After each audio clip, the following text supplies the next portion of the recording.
Hey guys, how you doing? 5.2 just released for Final Fantasy XIV Shadowbringers, and they have a lot of stuff in there. I have some notes here on my phone. I thought I typed something out for you guys, but apparently I didn't, so I'm just gonna go peek at my phone every once in a while, hit the notes that I want to hit, make sure I try to get everything going in order. The only thing I didn't play was the Copy Factory quest, but I figure I get to those when Copy Factory is out. Not that big of a deal. We're doing MSQ, we're going to talk about the Ruby weapon, and we're going to talk about Eden. Let's get into it. So first off, I want to say, did anybody ever notice that the floor on the Exarchs and the Crystal Tower looks like it has like the giant circle and has like 13 circles around it, like 13 worlds? It's kind of interesting. Like maybe the Crystal Tower is tied to all of these. The Allegan Empire already knew about this stuff. We got some things wrong in our predictions, in our reaction prediction / breakdown video. We found out that Ardbert was being possessed by Elidibus, and we kind of knew that was a thing that was going on. I wanted it to be Xenos, but it wasn't. Like, it just would make sense, right? Xenos is so bent on finding you. He knows you now in the world. He knows how to jump bodies. He could do it, but he's chilling in his own body because he likes it so much. He's just chilling on the source, having dreams, which is another thing. We thought that we'd actually see Xenos on the first in that world, but it was just him in the dream, which it opens up a lot of questions at the end, but at the same time it was like, ah.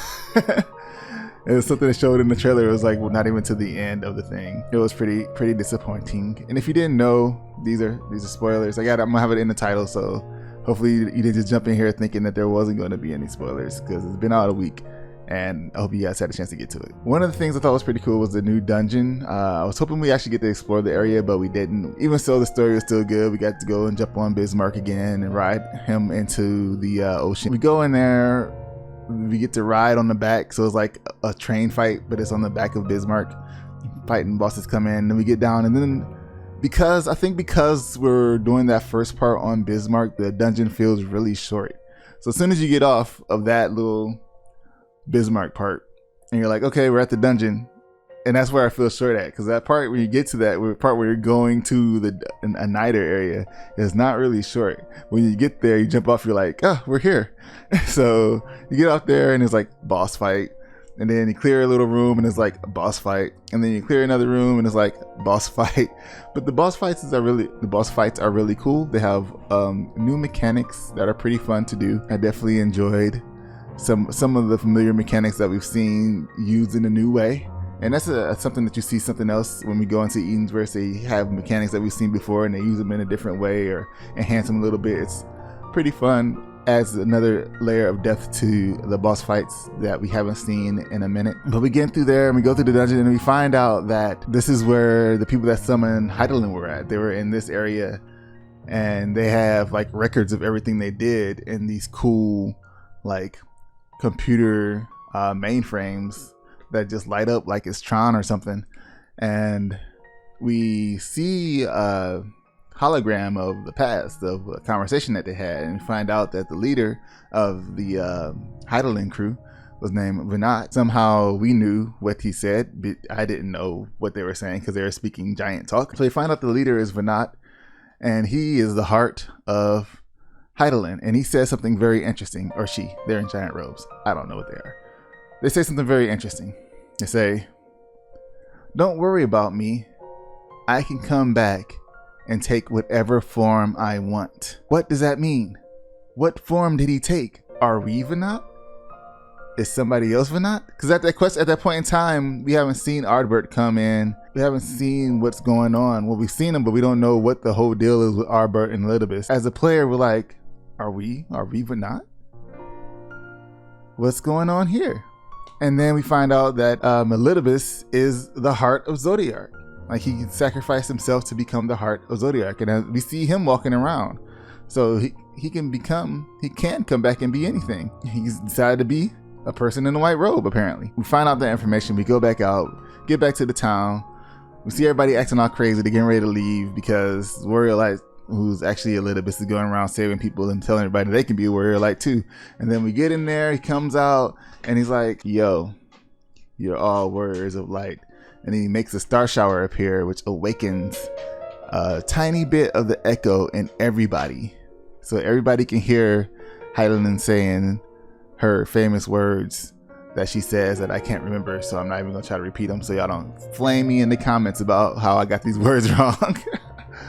He said those words, everybody heard them, the same thing. It was like you just need something to spark the flames, ignite the echo within everybody. You know, some people, everybody has it, it's not as strong as it is and like the warrior of light, but everybody has the echo. Now everybody feels like they're the warrior of light, and I'm thinking like, he says he's all about balance. Elizabeth is all about balance.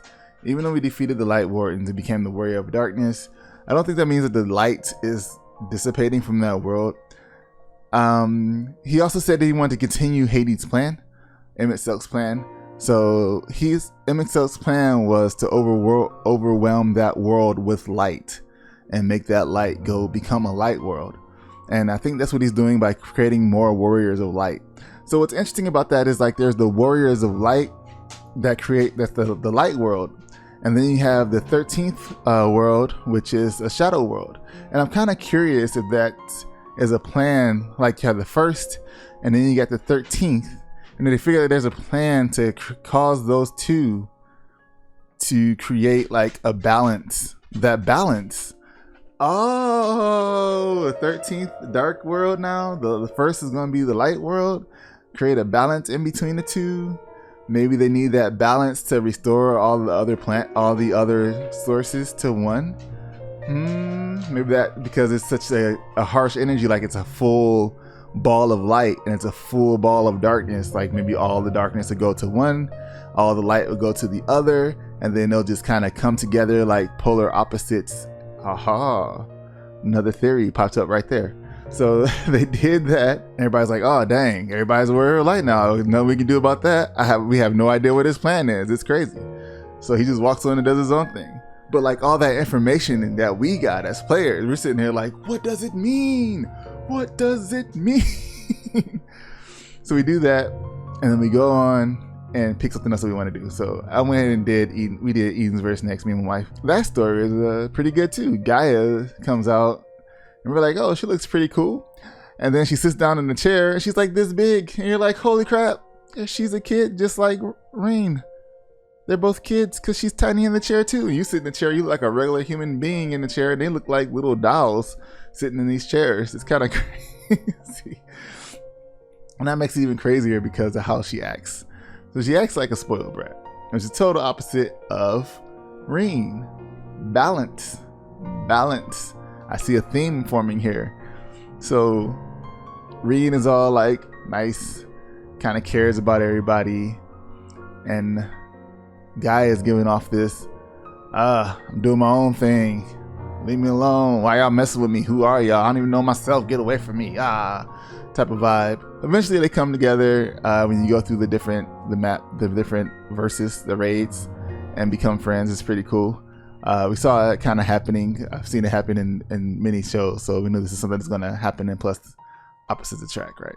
The first one you fight is I want to call him Oda, but I know it's Ramu mixed with like a little Ixion in there. It's a pretty cool fight. Paying attention, it took me a minute to understand that I had to go to where the short pole was. If you've done the fight, you know what I'm talking about, for the lightning storms. But they make a joke in the game, like you have an option of picking something like, I still haven't got the hang of summoning these primals yet. So I think this is the end for primals.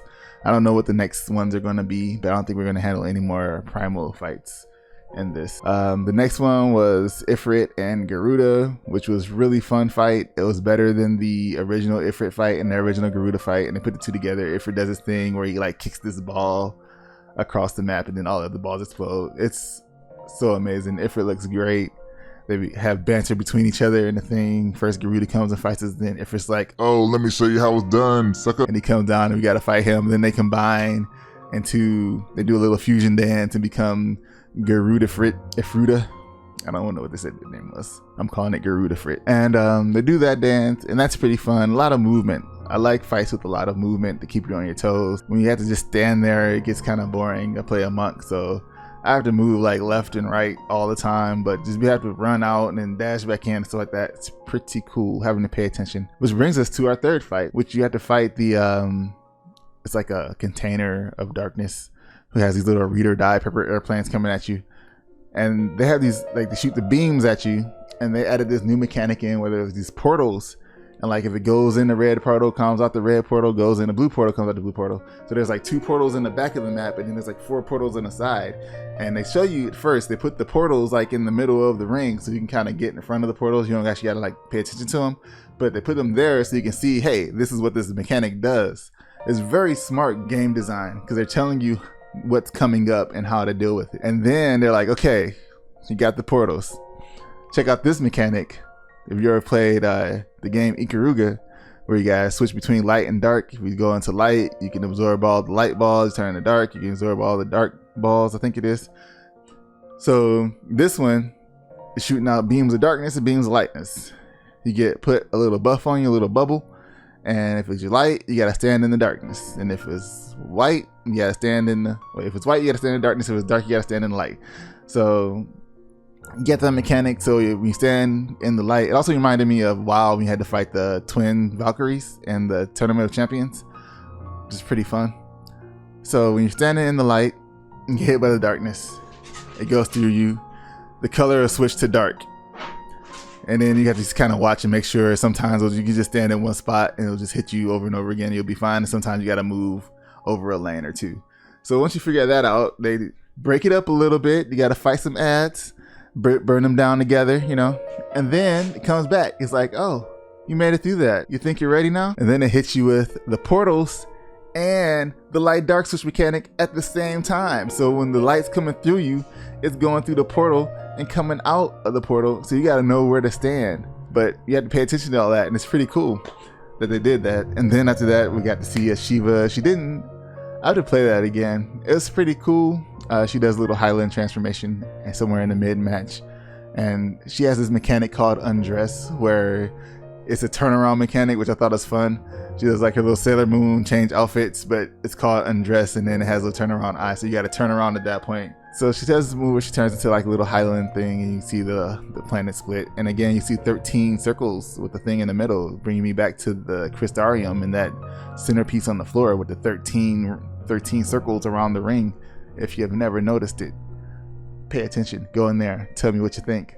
We do that because the light overtook Reen. Reen became the vessel for Shiva because she's like, I want to try it. And we're like, hey, if you think you can try it. And Stanker's like, I don't think you should do that. But everybody kind of outvoted him because he's Stankered. And we're just like, shut up, Stankered. So we do that. Reen comes out, smashes some ice because she gets trapped in the ice. And then we free her up. And she had this super heavy hammer, like weighted clothes, like the Goku and Piccolo be wearing weighted clothes. She's like drops the hammer, it's like blink blink, but she's like holding the hammer like nothing, like you're okay. And then Reen's like, your hammer, it matches your dress, and she's like bling bling. Like, oh, that hammer was heavy. So they do that, it's all fine, and then that's where that ends. They become friends to go eat some biscuits and tea, and we still don't know what's going on. Oh, there's grass, I guess, and some snow. But it's not done. It's far from done. There's still a lot of questions to be asked and answered with the Edensverse stuff, and that didn't really solve anything. And it didn't tell us who Gaia was. We just know she's the Oracle of Darkness, but we don't know where she came from or why she's the Oracle of Darkness. So if there's another Oracle of Darkness anywhere else, if there's more Oracle of Darkness, does she have a home in Philia type thing where she came to another planet as another world as the Oracle of Darkness, or the Word of Darkness? And she still has that little fairy inside of her, which we might go back and visit the fairies in the next patch to figure that one out. So I did that. That was fun. Can't wait to farm those fights. They're pretty good once you get the hang of them. They're fun. I like moving around. I like being active in fights. Next, we did the Ruby weapon, and the Ruby weapon, it's all right. It has another fight with a lot of cool mechanics. One where you put the claws in the ground and it just randomly squiggly lines, and it could be liquefied where the ground sinks in and you got to stand on the lines, or the lines could explode, or it could be some weird AoE that comes out and you got to kind of like bob and weave through the AoEs so you don't get hit by that. And then it does a second phase, which is amazing, where you see Dalmun's like constantly dropping, and we got to stand behind some rocks, and Neil Von Darnus comes out and she's like, I'm Neil Von Darnus. So that fight is cool because you get a little bit more information about Gaius. the Gaia storyline. And you find out that he was an adoptive father to like a lot of the kids in the world, like especially these particular 5 Aura, the Shinesmen, or the Power Rangers, if you want to call them. We each pilot a different weapon.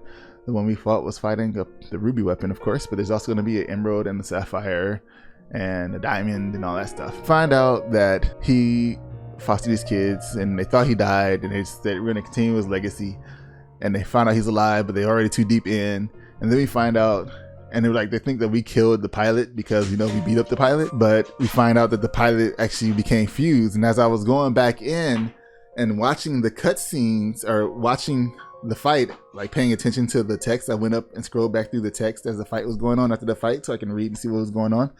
And the first thing you see is, like, when you're fighting, you see the pilot. It's not her name because we don't know her name at the time, so it just says, like, we're just gonna say it says pilot, and it says what the pilot is saying. So it'll be like, oh, it got away from me, we're turning up the speed, oh, you're not going to get away this time, and stuff like that. And then there's another voice in the back and another second set of dialogue that's saying, like, raising power, synchronizing this to this, synchronizing the core, activating the core.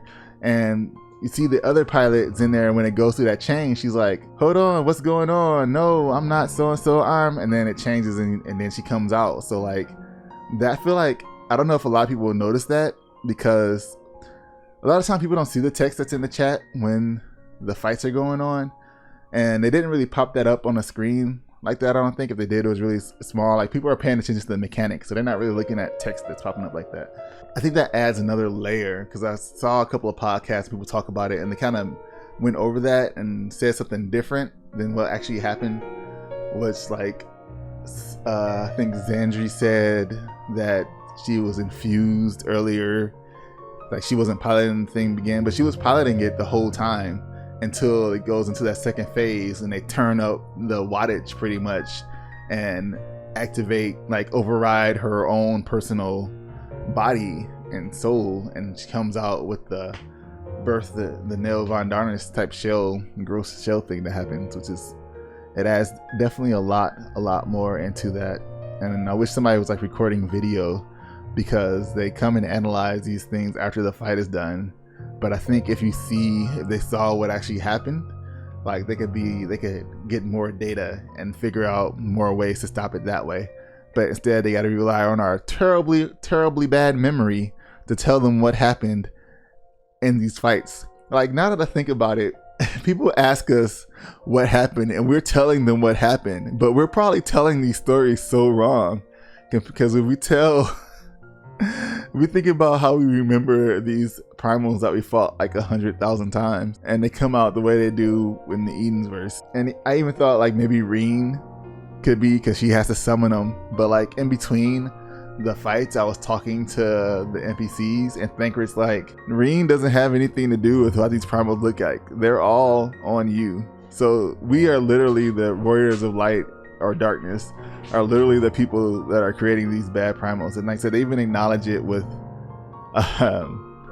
what they say, that choice you get to make about how you can never get the hang of summoning primals right. It's so crazy. So the stories that we're telling are really bad. So far, I'm still new on the Beast Tribe quest, so I haven't really gotten through all of those, the whole story of it, but so far it seems pretty cool. I like how you can pick your own choices. It's weird that it's always weird to me how the Beast Tribes, they have male and female and kids and stuff like that, but you can't tell by looking at them. There's like no distinct markings really, except for like between the leaders and the people that aren't leaders. There's no distinct markings on who's who, like what gender it is. They just refer to each other as boys or girls or females or males or husbands and wives, stuff like that. So you're like, what? And then they don't talk, so you don't even know what their voice sound like, but their voice probably all sound the same. I was playing it was like the Almarji, like the giant beast like things that did Ifrit. Like, you don't know who's who. you would just insult the crap out of everybody if we were in that world. Like, how do you refer to them? Excuse me, just not call them anything. I guess that works. Just don't call them anything. Call them their name. Just ask them their name and just call them their name the entire time. Start off with, what's your name? And just call them the name. But then they don't look different, so how can you Like it's like twins. Like there's no distinct markings to tell which one is which. How do I know? Decide you wear a different hat. Thanks for wearing the different hat so I know you're you. Otherwise, I won't know which Moogle is what Moogle. I'm glad that you are carrying a harp and you are carrying an axe. Thanks, Moogles. I can tell you guys apart. Do not switch weapons. Like I said, I didn't do the other thing, but I did the fishing, and that's pretty cool. There's no real story to that. I'm like I gotta level up right now. Like I have to do the story quest so I can unlock double hooking. Once I get double hooking, I got it. Let me get my mount. I got my minion already. I've got it like many times. You only get it once, but I've got the point score you need to get it many times. So once I get the double hooking, I'm good. Overall, I think it's a really good so far expansion. I can't wait to see what they drop in this next part with the Ishgardian restoration stuff and with the new relic weapon. I think this will probably be the first relic weapon I'll actually get to start at the beginning of the quest. I did do Eureka stuff when it came out, but then I just kind of fell off of it. What do you guys think? What you guys think of... Oh, I didn't talk about the end of the MSQ. I did kind of a little bit. There was a person at the end of it who was not a little bit, even though they're wearing a white robe. And I was thinking that might be Venat. They didn't give him a name, I don't think. I might have to play that cutscene over again. But there might be Venat, and he came back, and he's going to tell our boy Xenos about what happened in the past. And maybe our foe will become an ally. We'll be rocking with Xenos. We'll be running through with Xenos. We'll see.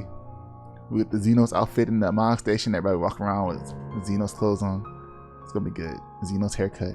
We get little gems in her head. A new unlockable character. New playable class. New playable race. Oh, patch 6.0. New playable race. I'm calling it right now. Everybody's gonna be making Sid clones. Alright guys, thanks for watching. If you liked this video, please feel free to hit that like button and subscribe. And if you didn't, hit the dislike button. Let me know in the comments anything you want to do, what you think of the new format. Until next time, I'll talk to you later. Peace.